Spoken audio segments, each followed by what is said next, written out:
नमस्कार, हमारी खास पेशकश में आप सभी का बहुत स्वागत है और आपके साथ मैं हूं दीपा फिलहाल। कोरोना की वजह से पूरी दुनिया त्राहिमाम कर रही है, हर कोई इसकी जद में आ रहा है। कोरोना की दूसरी लहर ने सभी को स्तब्ध कर दिया है। न सिर्फ कोविड के दरमियान बल्कि कोविड से रिकवर होने के बाद भी कई तरह की परेशानियों का लोग इस वक्त सामना कर रहे हैं। ऐसे में हर किसी के जहन में सवाल उठ रहे हैं कि कैसे कोरोना से खुद को बचाएं, कोरोना से ठीक होने के बाद किन बातों का ख्याल रखें, या फिर मन में कई तरह की शंकाएं भी उठ रही हैं। लेकिन आपको ख्याल रखना है कि डॉक्टर्स की सलाह के बगैर कुछ भी नहीं करना। ऐसे में जब बाहर भी नहीं जाना, डॉक्टर से कंसल्ट भी करना है तो फिर क्या करें। आपकी हर समस्या का समाधान आपके अपने चैनल फर्स्ट इंडिया ने निकाला है, जिसका नाम है डियर डॉक्टर।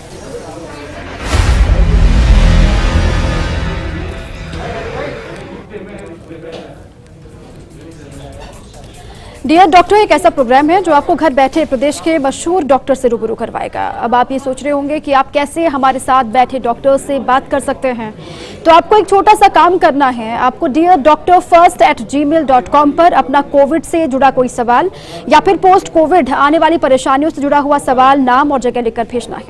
आपके हर सवाल को हम डॉक्टर से पूछेंगे ताकि आपके मन की हर शंका या सवाल का समाधान मिल सके। तो शुरू करते हैं आज का सिलसिला। आज हमारे साथ खास मेहमान हैं, हमारे साथ हैं डॉक्टर जीवन कांकरिया जी, सीनियर सर्जन हैं। डॉक्टर साहब बहुत बहुत स्वागत है आपका और वक्त निकालने के लिए आपका बहुत बहुत शुक्रिया भी। डॉक्टर सबसे पहले मेरा सवाल आपसे ये है कि पोस्ट कोविड कॉम्प्लिकेशंस क्या क्या हो सकती हैं जिनसे सावधान रहने की आवश्यकता हम सभी को है।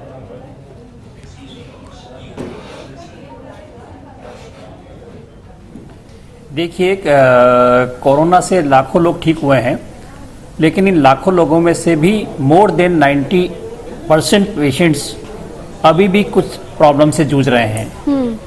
ये किस तरह की प्रॉब्लम्स है, इसको हम दो चीज़ों में डिवाइड कर सकते हैं। One is the physical illness and second is the mental illness. Physical illness जो बहुत कॉमन है, जिसके अंदर मरीज को लगता है कि मेरी जान ही नहीं है, कमजोरी हो गई है, वेट लॉस हो रहा है, भूख नहीं लग रही है, खाना नहीं पच रहा है। और दूसरी प्रॉब्लम्स है मेंटल इलनेस, जिसको हम साइकोलॉजिकल प्रॉब्लम्स भी बोल सकते हैं। इसमें पेशेंट का साइकोलॉजिकल बिहेवियर चेंज नहीं होता, बट उसको बहुत सारी चीज़ें ऐसी हो जाती है जैसे कि स्ट्रेस, और मेन चीज़ होती है डर, जो उसके इस तरह से एंटर कर जाता है। उसको हर पल हर सेकंड ये लगता है कि अब मेरा क्या होगा, क्योंकि जिस तरह की सोशल न्यूज़ वो सुनता है, जिस तरह की पब्लिक के बारे में वो डिस्कस करता है, तो उसको हमेशा डर बैठा रहता है जी। इसी से रिलेटेड होता है स्ट्रेस। ये सब चीज़ें जब उसके एक तरह से उसको घेर लेती है, तो उसकी बहुत सारी प्रॉब्लम्स जैसे कि नींद नहीं आना, बेचैनी होना, घबराहट होना, उसको बॉडी के हर पार्ट में दर्द लगने लगता है, उसको हार्ट की पल्सेशन ऐसा लगता है कि हार्ट में धड़कन बढ़ गई है। कई बार उसको ऐसा लगता है कि शायद अब मेरे अगले क्षणों में मौत आ रही है। तो इस तरह के साइकोलॉजिकल बिहेवियर उसमें डेवलप हो जाते हैं। तो इस तरह की दो प्रॉब्लम्स जो है, that is the physical illness and the mental illness, जो कि आज के टाइम में मोर देन 80% पेशेंट जो हॉस्पिटल से डिस्चार्ज हुए हैं या होम आइसोलेशन के बाद में है, तो ये पोस्ट कोविड बहुत बड़ा एक कॉम्प्लिकेशंस हो रहा है। बिल्कुल, पोस्ट कोविड भी परेशानियों का सामना उतना ही करना पड़ सकता है जितना कि कोविड के दरमियान, और जितनी केयर की आवश्यकता कोविड के दरमियान है उतना ही सावधानी बरतने की आवश्यकता कोविड से रिकवर होने के बाद भी है। डॉक्टर आप कह रहे हैं, डॉक्टर बहुत सारे लोग ऐसे भी हैं जो कोविड से रिकवर हो जाते हैं, रिपोर्ट निगेटिव आ जाती है, तो उसके बाद लापरवाही शुरू कर देते हैं। ऐसे लोगों के लिए कोई सुझाव, उनको कोई सलाह कि ऐसा करेंगे तो वो आपके लिए खतरनाक हो सकता है?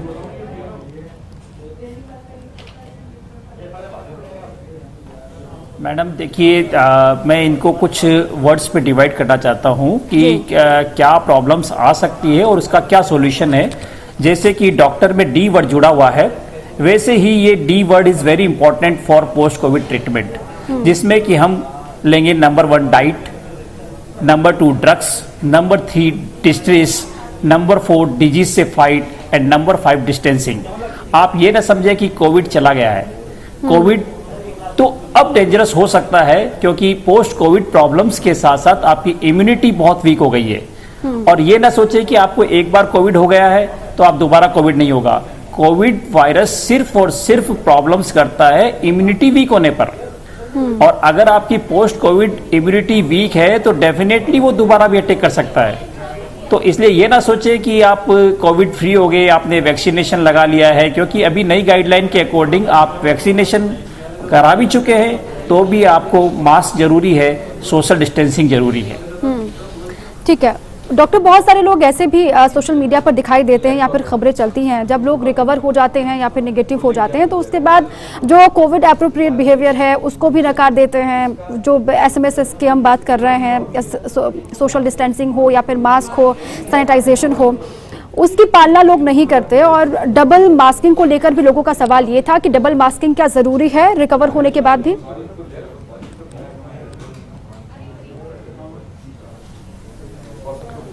देखिए मैडम, डबल मास्किंग नहीं, बल्कि आपकी जिस तरह से मास्क का यूज होना चाहिए, मास्क का प्रॉपर यूज होना चाहिए, जिसके अंदर आपका नेजल और आपकी ओरल कैविटी दोनों को क्लोज होना चाहिए, क्योंकि वायरस की एंट्री सिर्फ इन्हीं दो रूट से होती है।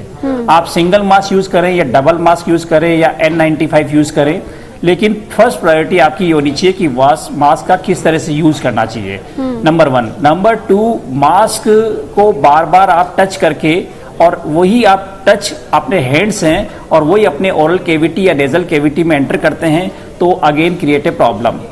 N95 मास्क जनरल पब्लिक के लिए यूज की जरूरत नहीं है अगर आप सोशल डिस्टेंसिंग मेंटेन कर रहे हैं। ये सिर्फ हेल्थ केयर वर्कर्स हैं जो कि रेगुलर पेशेंट्स, कोविड पेशेंट्स के कांटेक्ट में रहते हैं या रेगुलर उनसे डील करते हैं, उन्हीं के लिए N95 की जरूरत है। अदरवाइज आप एक सिंपल मास्क, चाहे आप प्रॉपर क्लॉथ का बना हुआ हो या आपने सर्जिकल मास्क हो, उसका प्रॉपर यूज करें, सोशल डिस्टेंसिंग रखें, आपके जो इन्फेक्शन से जो रूट है उसको आप प्रिवेंट करें। डॉक्टर, अब लोग ये भी सवाल पूछते हैं मास्क को लेकर, हालांकि आपने कहा कि डबल मास्किंग नहीं भी हो तो चलेगा, लेकिन मास्क को आप सही तरीके से वेयर कर सके ये आपको जानकारी होनी चाहिए। डॉक्टर, बहुत सारे लोग ये कहते हैं कि सर्जिकल मास्क जो है वो सिर्फ सिंगल यूज़ करें, एक बार यूज़ करें उसके बाद हटा दें, और जो कॉटन के मास्क होते हैं उनको वॉश करने के बाद दोबारा से इस्तेमाल कर सकते हैं क्या? एक मास्क को कितने वक्त तक हम इस्तेमाल कर सकते हैं, ये बेसिकली वो जानना चाह रहे हैं।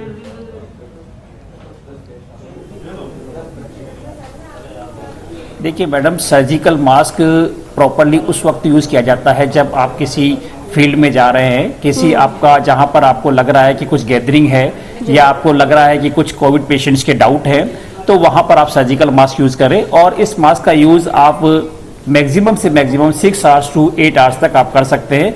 अगर उसके बाद भी आपका कंटिन्यूस किसी पेशेंट से कांटेक्ट में रहते हैं तो उसे हटा करके दूसरा मास्क नया यूज़ करें। कपड़े का मास्क नो डाउट आप यूज कर सकते हैं, लेकिन वहीं यूज करें जहां आपकी गैदरिंग नहीं हो, आप एक रूटीन वर्क के लिए अपने निकले हुए हैं, आपकी डिस्टेंसिंग इजीली मेंटेन है, वहां आप कपड़े का मास्क भी यूज कर सकते हैं। आपका टारगेट सिर्फ और सिर्फ आपकी नेजल कैविटी और ओरल कैविटी से जो एयर के थ्रू इन्फेक्शन जा रहा है या कोई सामने वाला स्नीजिंग या कफिंग कर रहा है, उससे डायरेक्ट वायरस की एंट्री ना हो, यही आपका प्रोटेक्शन है। बिल्कुल ठीक। अगर आप किसी गैदरिंग में जा रहे हैं या फिर आपको डर है कि कोविड से आप संक्रमित हो सकते हैं, भीड़ भाड़ वाली जगह जा रहे हैं, तो उस वक्त आप प्रेफर करें कि सर्जिकल मास्क ही आपने वेयर किया हो। बाकी अगर अकेले हैं या फिर कहीं निकले हैं अकेले में, तो तब आप कॉटन मास्क का इस्तेमाल कर सकते हैं, वो सेफ है। डॉक्टर, एक सवाल ये भी कि पोस्ट कोविड अगर फीवर आता है, जुकाम होता है, खांसी होती है, तो ये कितना खतरनाक हो सकता है, कितनी मेजर प्रॉब्लम ये हो सकती है आगे चलकर, इसका किस तरीके से ख्याल रखना होगा?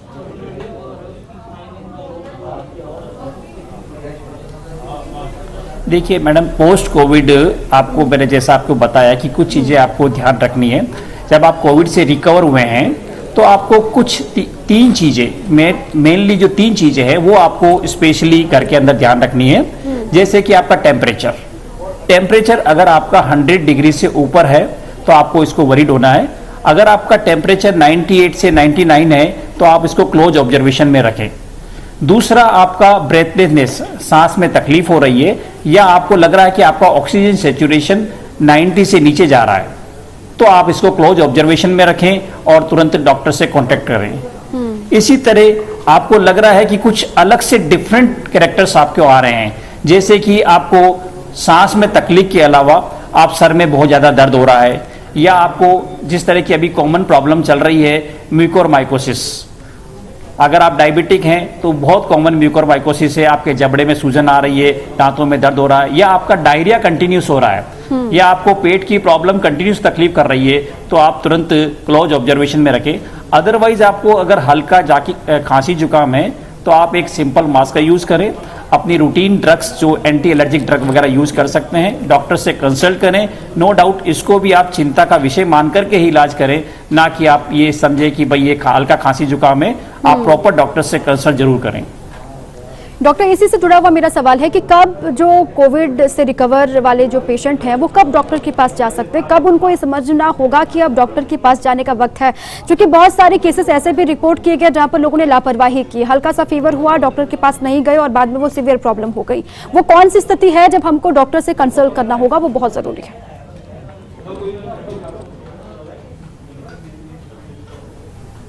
देखिए, पोस्ट कोविड की बात करें अपन, तो पोस्ट कोविड में क्या होता है, डॉक्टर्स के पास कब कंसल्ट करना चाहिए, उसका मेन होता है आपको कोविड के बाद में बहुत सारी ड्रग्स आपको चल रही होती है।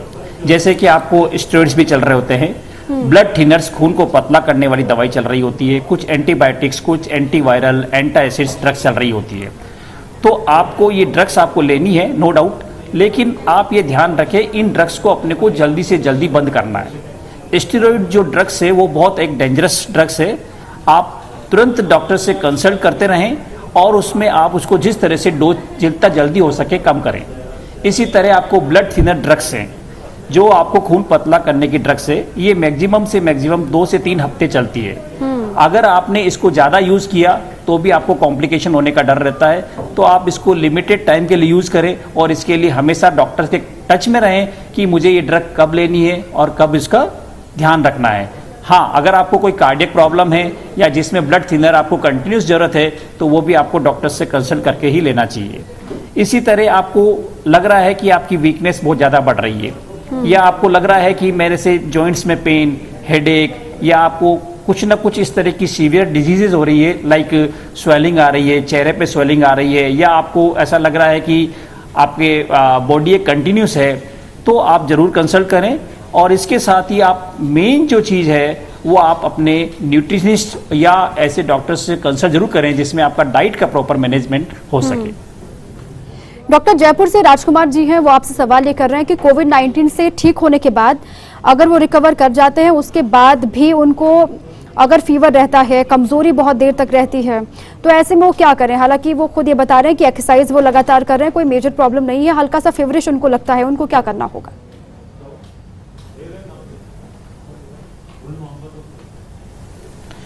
देखिए, अगर आपका टेम्परेचर 100 से ऊपर है तो आपको वरीड होने की ज़रूरत है। उसके लिए आप दोबारा आपका चेस्ट एक्सरे, जिसमें हम न्यूमोनाइटिस अगर पुराना कोई रहा हुआ है तो उसको ऑब्जर्व करेंगे। कुछ इन्फेक्शंस हैं जिसकी कि जांच सीबीसी के थ्रू टीएलसी काउंट्स अगर वो इंक्रीज हो रही है और कंटिन्यूस आपका फीवर 100 से ऊपर जा रहा है तो उसमें हमें कुछ एंटीबायोटिक्स की जरूरत पड़ सकती है। लेकिन आपका फीवर 98, 99 और 100 के बीच में रहता है तो आपको वरीड होने की जरूरत नहीं है। आप क्लोज ऑब्जर्वेशन में रहें, डॉक्टर से कंसल्ट करें। आपको फीवर के अलावा अगर कोई दूसरे सिम्टम्स आते हैं जिससे कि आपको ब्रेथलेसनेस, सांस में तकलीफ हो रही है, आपको सांस लेने में कोई परेशानी हो रही है, ऑक्सीजन सेचुरेशन आपका फॉल हो रहा है, कार्डियक प्रॉब्लम्स आपको लग रहा है कि मेरे चेस्ट में पेन हो रहा है, तो आप जरूर डॉक्टर से कंसल्ट करें। अदरवाइज कुछ टाइम्स के बाद में ये अपने आप सिम्टम्स धीरे धीरे रिलीव हो जाते हैं। आप घबराएं नहीं, चिंता ना करें। डॉक्टर राघव हैं उदयपुर से, वो आपसे सवाल ये कर रहे हैं कि कोविड से उनको ठीक हुए 1.5 से 2 महीने का वक्त होने वाला है, लेकिन उनको नींद भी नहीं आती है, भूख भी नहीं लगती है, वो जहां बैठते हैं उनको उठने का मन नहीं करता। वीकनेस की बात वो बता रहे हैं, उनको क्या करना होगा? 1.5 से 2 महीने का वक्त हो गया, ठीक नहीं हो रहा।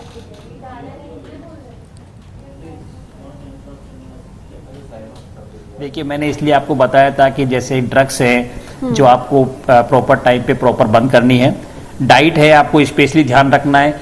तीसरा जो चीज़ जो आपके नींद नहीं आना या जिस तरह की प्रॉब्लम्स हमें रिलेटेड लग रही है वो है डिस्ट्रेस, क्योंकि कहीं ना कहीं ये फैक्टर जरूर होता है। क्योंकि पोस्ट कोविड पेशेंट्स में कई सारे कारण होते हैं, जैसे हॉस्पिटल एडमिशन रहा उसके बारे में आपकी जानकारी, फाइनेंशियल बर्डन रहता है, क्योंकि कुछ ना कुछ ऐसे कारण होते हैं जो आपको डिस्ट्रेस लेवल तक लेके जाते हैं और इसी डिस्ट्रेस के कारण आपको नींद नहीं आना। तो सबसे पहला तो आप ये ध्यान रखें कि इस डिस्टेंस को किस तरह से दूर किया जा सकता है। इसके लिए देखिए, वैसे तो इसमें सोशल डिस्टेंसिंग की जगह फिजिकल डिस्टेंसिंग हम बोलते हैं। सोशल डिस्टेंसिंग नहीं होनी चाहिए, मीन्स आपके रिलेटिव से आप फ़ोन पे बात करें। आपके कुछ इस तरह की चीज़ें हैं जैसे कि आप म्यूजिक सुन सकते हैं। आजकल बहुत तरह के टीवी चैनल्स के अंदर योगा से रिलेटेड, मेडिटेशन से रिलेटेड कुछ चीज़ें आती है जिसमें आप एंटरटेनमेंट कर सकते हैं और उसको किसी तरह आप उसको डाइवर्ट करने की कोशिश करें। नींद नहीं आना, that is a stress problem. Post Covid ज़्यादातर पेशेंट में नींद नहीं आना। दूसरा वीकनेस आपकी धीरे धीरे इंप्रूव होगी। इसमें सबसे बड़ा रोल फैक्टर होता है डाइट का। आप अपनी डाइट में प्रोटीन रिच डाइट लें, जैसे पनीर है, आपका मिल्क प्रोडक्ट्स हैं, एग्स अगर आप लेते हैं तो एग्स लें, आप सब तरह की दालें हैं, राजमा है, ये आप लें। प्रोटीन डाइट से आपकी वीकनेस धीरे धीरे, मसल्स की स्ट्रेंथनिंग होगी, मसल वीकनेस दूर होगी और आपको ये सिम्टम्स धीरे धीरे रिलीव हो जाएंगे। आप इसमें घबराएं नहीं। सबसे पहले तो आप अपनी चीज़ सोचें कि अभी लॉकडाउन चल रहा है, फाइनेंशियल बर्डन है, वास्तविकता को भूल जाए। जो है सबके साथ है। आप इस चीज़ को जब तक आप इग्नोर नहीं करेंगे तो ये प्रॉब्लम सॉर्ट आउट नहीं होगी। जो तनाव की स्थिति है उसको कम करना होगा। इसके लिए एक्सरसाइज भी कर सकते हैं, मेडिटेशन भी कर सकते हैं, खान पान का ख्याल भी रख सकते हैं, वो बहुत ज़रूरी है। एक तरफ तो कोविड है, ऊपर से लॉकडाउन भी है, लोग घरों में हैं, गैदरिंग नहीं कर सकते, एक दूसरे से मिल नहीं सकते, लेकिन फ़ोन के माध्यम से लगातार एक दूसरे से कनेक्ट रहें, वो बहुत मददगार साबित होगा तनाव मुक्त होने के लिए।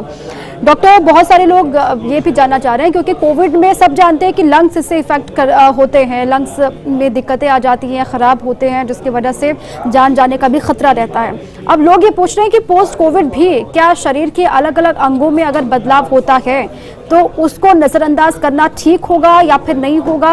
अगर अंग में परिवर्तन हो सकते हैं तो वो कौन कौन से अंग हो सकते हैं, ये जानना चाह रहे हैं लोग। लगातार इसको लेकर कई तरह के कंफ्यूजन भी है सोशल मीडिया पर।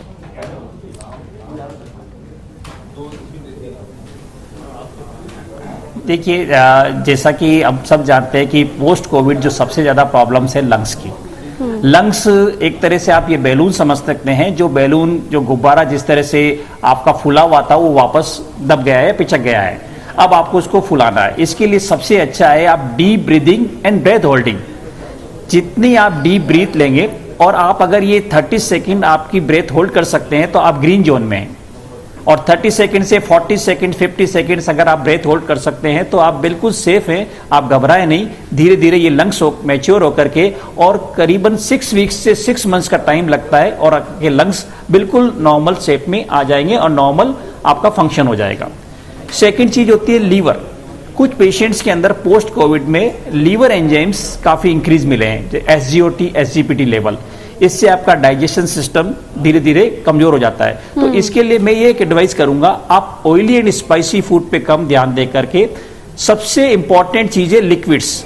पानी की मात्रा किसी भी फॉर्म में, चाहे पानी हो, नींबू पानी हो, छाछ हो, नारियल पानी हो, ये एटलीस्ट आपको 3 to 3.5 लीटर आपकी बॉडी में चला जाना चाहिए, जिससे आपका ब्लड सर्कुलेशन इंप्रूव होगा, लीवर के फंक्शंस इंप्रूव होंगे, किडनी का फंक्शन इंप्रूव होगा।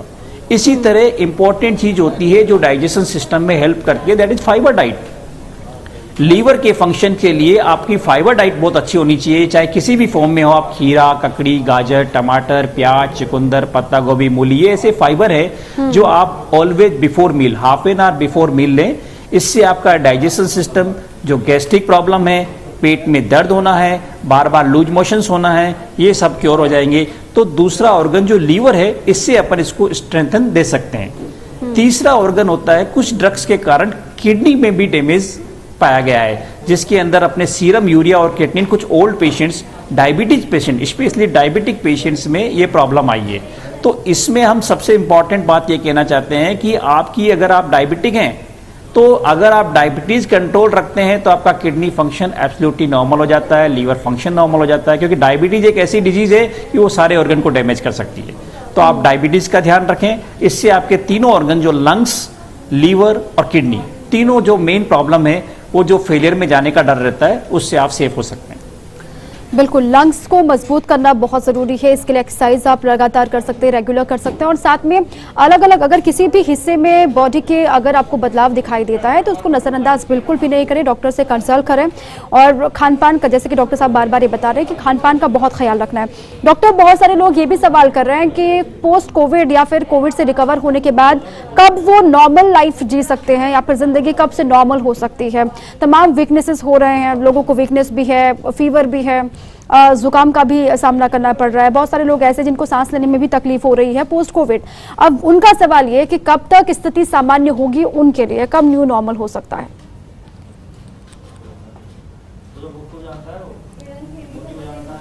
देखिए, ये आपने बहुत अच्छा सवाल किया है, क्योंकि ये सबसे बड़ी प्रॉब्लम आ रही है कि कब वो नॉर्मल होंगे और कब वो सेटिस्फाइड होंगे। उसके लिए भी मैं आपको एक ही आंसर देना चाहता हूं कि उसमें खुद का self motivation, that is very important. आप अगर पोस्ट कोविड हैं, आपको लग रहा है कि रिकवरी अभी नहीं हुई है, तो भी आप कोशिश करें कि किसी न किसी तरह से आप अपने जॉब के प्रति, ताकि जिससे कि आप स्ट्रेस दूर हो, अपने उसमें शामिल होने की कोशिश करें। आप चाहे आपका 6 घंटे का जॉब हो, आप आधा घंटा ही जॉब करें, इससे आपका मन लगा रहेगा, स्ट्रेस फ्री होंगे। सेकंड, आप डेली हैबिट बनाएं, योगा, मेडिटेशन या रूटीन वॉक। एटलीस्ट आप 1 से 2 किलोमीटर वॉक से स्टार्ट करें, धीरे धीरे आप वॉक को इंक्रीज करें, इससे आपका स्टेमिना इंक्रीज होगा, लंग्स का इंप्रूवमेंट होगा और आप अपने आप को खुद को मोटिवेट कर पाएंगे कि मैं अब धीरे धीरे ठीक हो रहा हूं। तो आप इस तरह से जॉब से जाने से घबराए नहीं। आप ये ना रहे हैं कि मैंने कोविड हो गया है, मैं बिल्कुल बेड रेस्ट करना है, नहीं। आपको धीरे धीरे अपने आप को खुद को इम्प्रूव करते हुए और कंटिन्यूस धीरे धीरे अपना माइंड मेकअप करके और आपको प्रॉपर अपना जॉब में शामिल होना है, जिससे आपका स्ट्रेस दूर हो, आपकी एफिशिएंसी इंक्रीज हो, आपके लंग्स का रेस्पिरेशन बहुत अच्छा इंप्रूव हो जाए। और नो डाउट ये ज़्यादा से ज़्यादा 6 वीक्स मैक्सिमम आपको लेगा, जिसमें आप अपनी रूटीन लाइफ में आ सकते हैं और रूटीन एक्टिविटी कर सकते हैं। बिल्कुल, जो निगेटिविटी है उसको त्यागना बहुत ज़रूरी है। पॉजिटिविटी अगर आसपास रहेगी तो जल्द ही रिकवर भी हो जाते हैं आप और स्वस्थ भी जल्दी होते हैं, ये रिसर्च में भी कहा गया। डॉक्टर, बहुत सारे लोगों का सवाल ये भी, क्योंकि 90% लोग ऐसे होते हैं जो घर पर कोविड के दरमियान घर पर रहकर ही वो ठीक हो गए। अब जो माइल्ड सिम्टम जिनमें दिखाई दिए, जिनमें सामान्य सिम्टम्स हैं, हल्का सा बुखार रहता है या फिर नॉर्मल सिम्टम जिनमें दिखाई देते हैं, उनका सवाल ये है कि वो कब नौकरी पर वापस जा सकते हैं, कब काम पर वापस लौट सकते हैं। ये भी लोगों के जहन में सवाल है, क्योंकि कई तरह की कंफ्यूजन की स्थिति भी है कि बाहर निकलेंगे तो कोविड फिर से हो जाएगा या फिर सीवियर प्रॉब्लम हो जाएगी। कब से वो काम पर लौट सकते हैं जिनको माइल्ड सिम्टम है?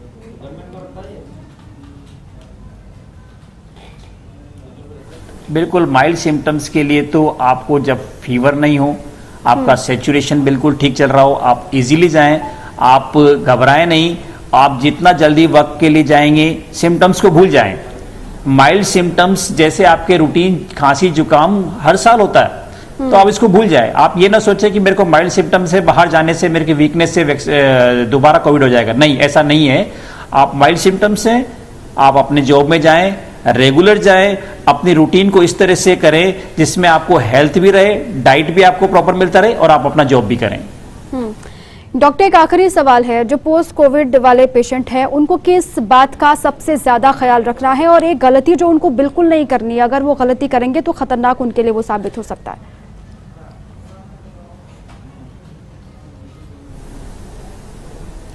देखिए, बार बार हम यह कह रहे हैं, हमारी सरकारें कह रही है कि कोविड अभी गया नहीं है। कोविड नंबर 1, नंबर 2, कोविड दोबारा किसी को भी हो सकता है। नंबर 3, वैक्सीनेशन है तो आप 100% सिक्योर नहीं है, आपको दोबारा कोविड हो सकता है।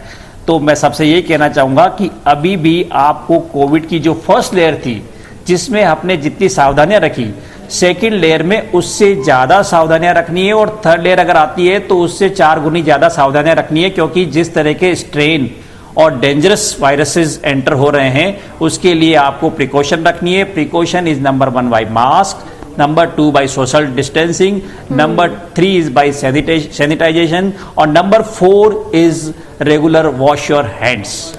बिल्कुल डॉक्टर, लगातार कोविड म्यूटेंट हो रहा है, बदल रहा है, तो ऐसे में और भी तैयारियां हैं बढ़नी चाहिए या फिर तैयारियां और भी पुख्ता स्तर पर करनी बहुत जरूरी है थर्ड वेव के लिए भी। बहुत बहुत शुक्रिया डॉक्टर आपका, और कीमती वक्त निकालने के लिए बहुत बहुत आभार भी, क्योंकि लगातार सभी से यही हम रिक्वेस्ट भी कर रहे हैं, गुजारिश ये कर रहे हैं कि बिल्कुल भी लापरवाही नहीं बरतनी है, वो कोविड के दरमियान हो या फिर पोस्ट कोविड हो। अगर कोविड से रिकवर हो गए हैं फिर भी जो एहतियात है वो बरतने हैं, फिर भी सावधानियों को नहीं छोड़ना है। सावधानी अगर छोड़ेंगे तो फिर खतरा बढ़ता हुआ दिखाई देगा। इसी के साथ ही हमारी खास पेशकश में अभी के लिए बस इतना ही। आप रहिए फर्स्ट इंडिया के साथ। नमस्कार।